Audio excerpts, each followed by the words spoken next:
The French master Villiers de l'Isle Adam crafted some of the 19th century's most daring philosophical novellas, and nearly all of them vanished from English consciousness.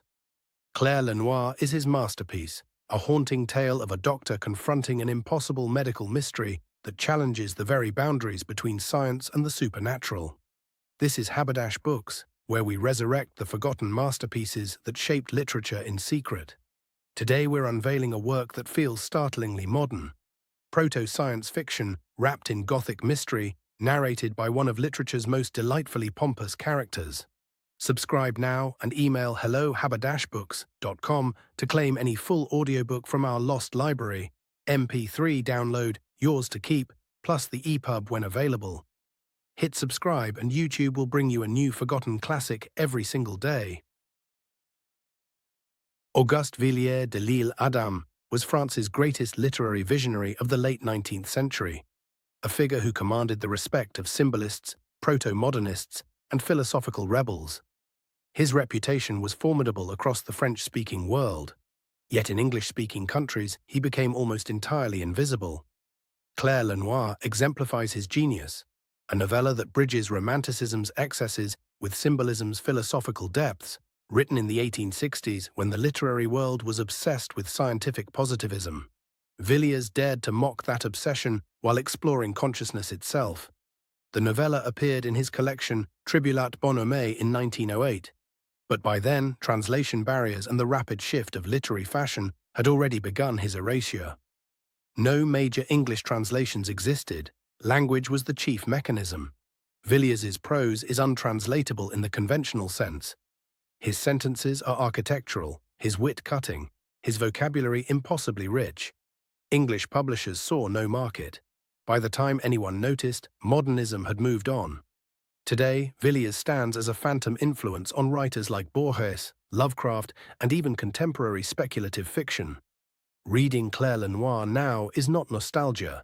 It's recognizing that the most daring psychological fiction of our age has always been here, waiting in French. If you've loved the philosophical unease of Henry James, the gothic atmosphere of Poe, or the proto-science fiction of early weird fiction, then Villiers de l'Isle Adam's Claire Lenoir is exactly what you've been looking for.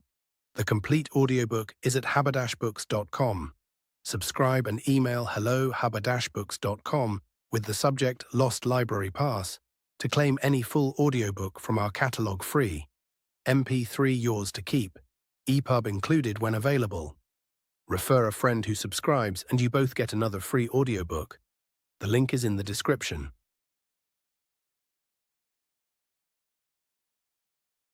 A note from the translator. My journey into the captivating world of Auguste Villiers de l'Isle Adam began, as many literary fascinations do, with a whisper from the past. Digging deep into the neglected corners of 19th century French literature, I stumbled upon a name that promised gothic grandeur and intellectual daring. Villiers, with his aristocratic heritage and visionary prose, quickly became an obsession. But it was Claire Lenoir *, nestled within his larger collection, that truly captivated me. A novella that seemed to hum with an almost electric tension between the scientific and the supernatural. Villiers de l'Isle Adam was a solitary comet in the literary firmament of his era, a pivotal figure bridging the excesses of romanticism and the philosophical depths of symbolism. Writing amidst an age enamored with positivism, Villiers dared to explore the boundaries of human knowledge, the nature of consciousness, and the spectral presence of the uncanny. His work often satirizes scientific hubris while plumbing profound psychological and metaphysical questions. He stands as a master ironist and a poetic visionary, whose influence subtly pervaded the works of many who followed.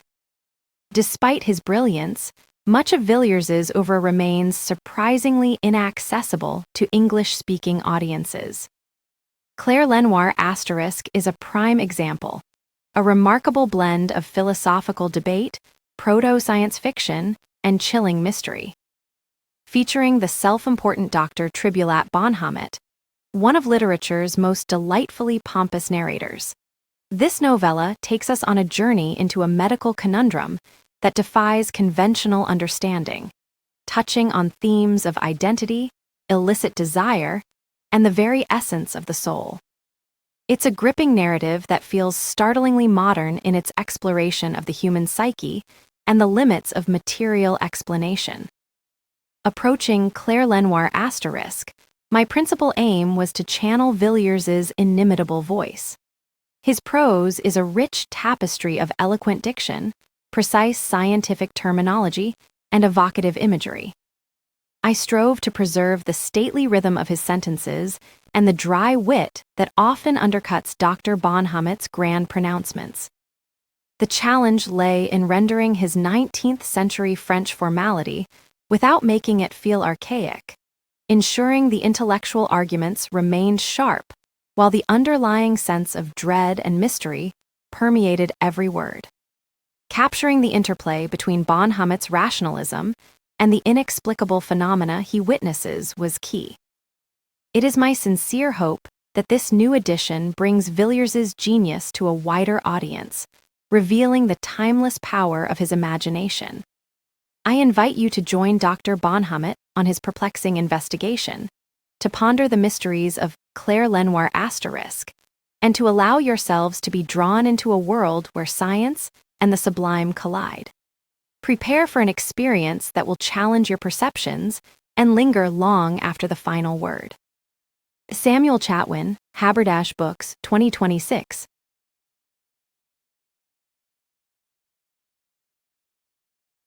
The city, blurred by the mist and the gentle gleams of night, represented the earth to me, with its sorrows and its tombs, situated far behind but not entirely forgotten. Thomas de Quincey, Confessions.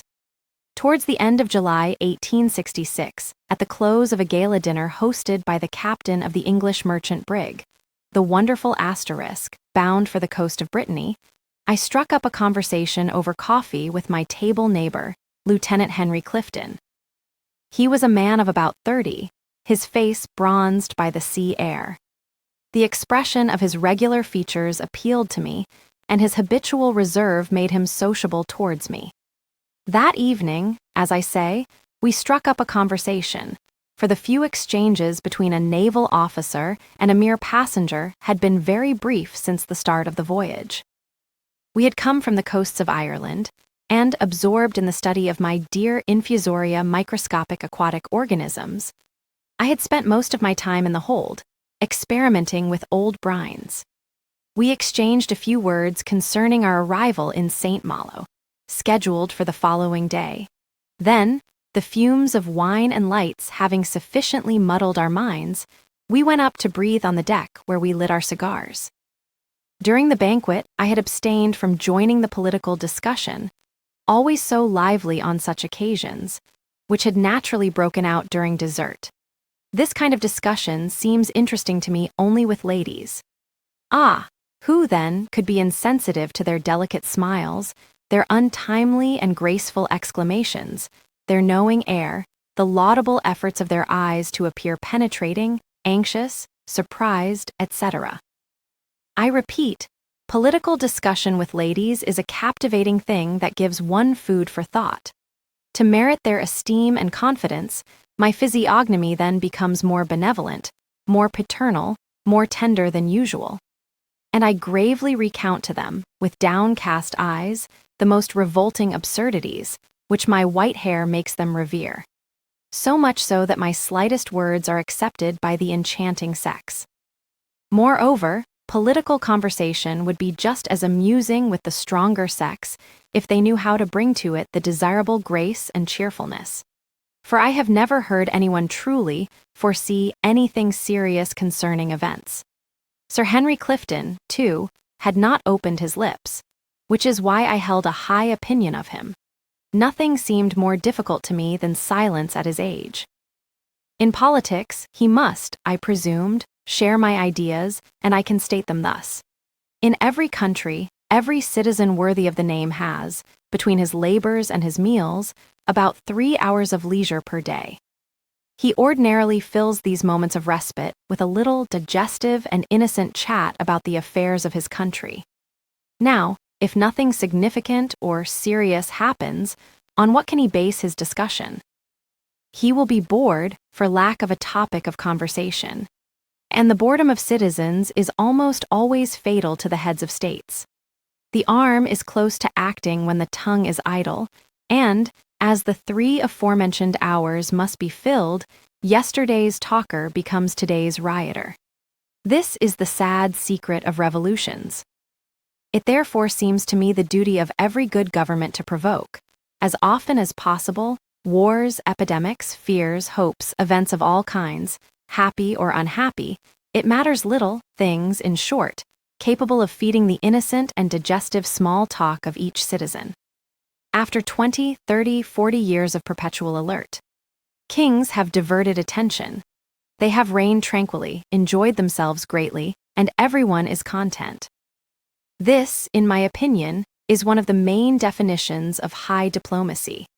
To occupy the minds of citizens, at whatever cost, in order to avoid all attention oneself, when one has had the honor of receiving from the hands of God the mission to govern men.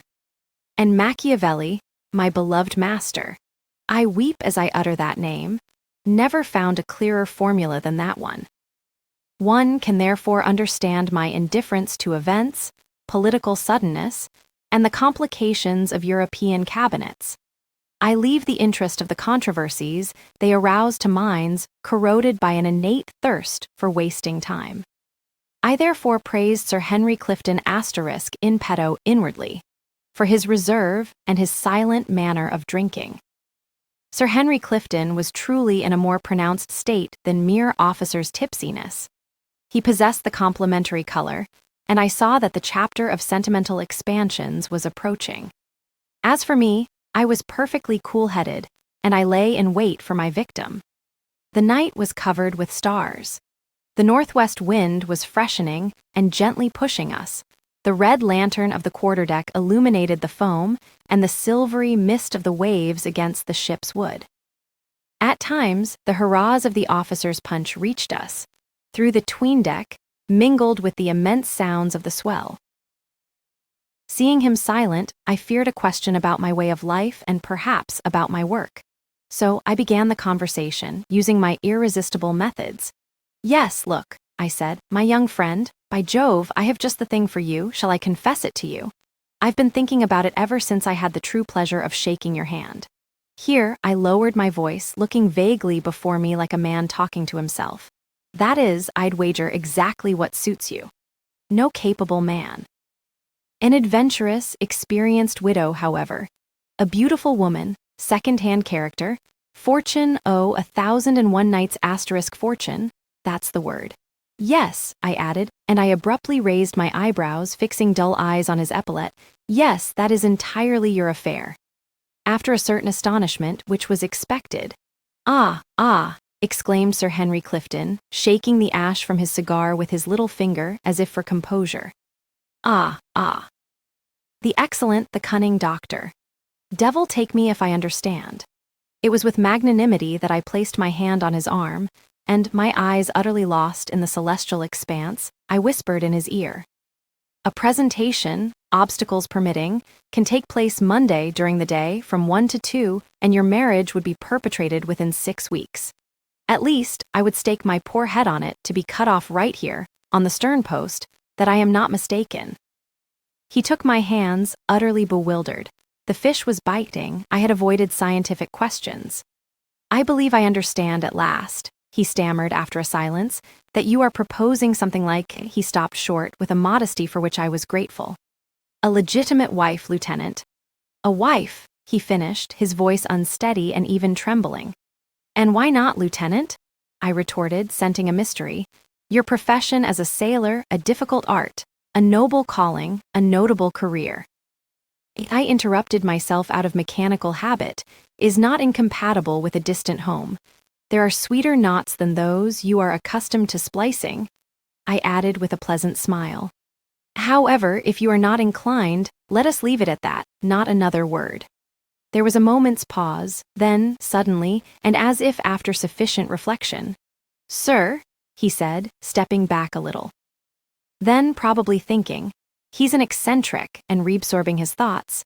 I thank you for your goodwill, Clifton resumed. And indeed, Doctor, this deserves a confidence. We were there. Constance was about to act upon the all too impressionable youth. I primly pricked up my ears. It is doubtful, he continued, that we shall ever meet again. Well, I refuse your excellent offers because there is a woman whose features I shall never forget as long as I live. Ah, I said in a blissful tone. Very good. I understand this. The very opposite might even surprise me.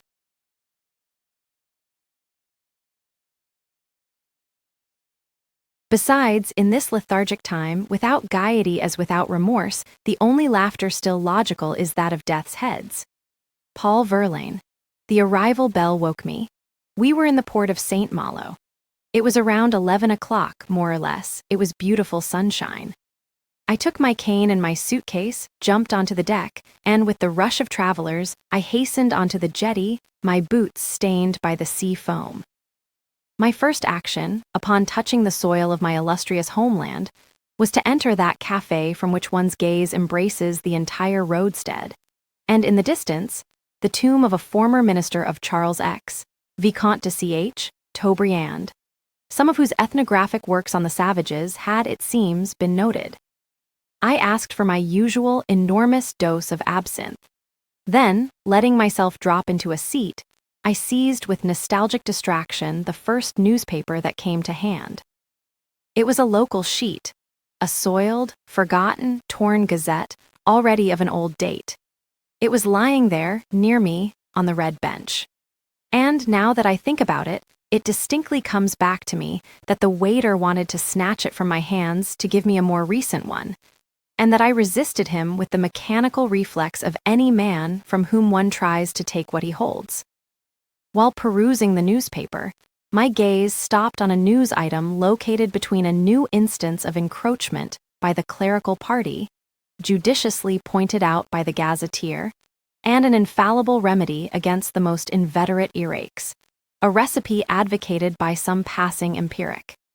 Here is the news item. The Academy of Sciences of Paris has just confirmed the authenticity of a most surprising fact. It would henceforth be proven that animals destined for our consumption, such as sheep, cattle, lambs, horses, and cats, retain in their eyes, after the blow of the hammer or the butcher's knife, the imprint of the objects that were under their last gaze. It is a true photograph of cobblestones, stalls, gutters, vague figures, among which that of the man who struck them is almost always distinguishable. The phenomenon lasts until decomposition. As one can see, ignorance is diminishing. This discovery will figure nobly among its companions in the already substantial catalogue of this century of enlightenment. That I had prior knowledge of this fact, even down to its particulars recently applied to policing in North America, and to the puff of the same region, is, I hope, beyond the shadow of a doubt in the reader's mind. But what struck me was a personal phenomenon that occurred within me at that moment.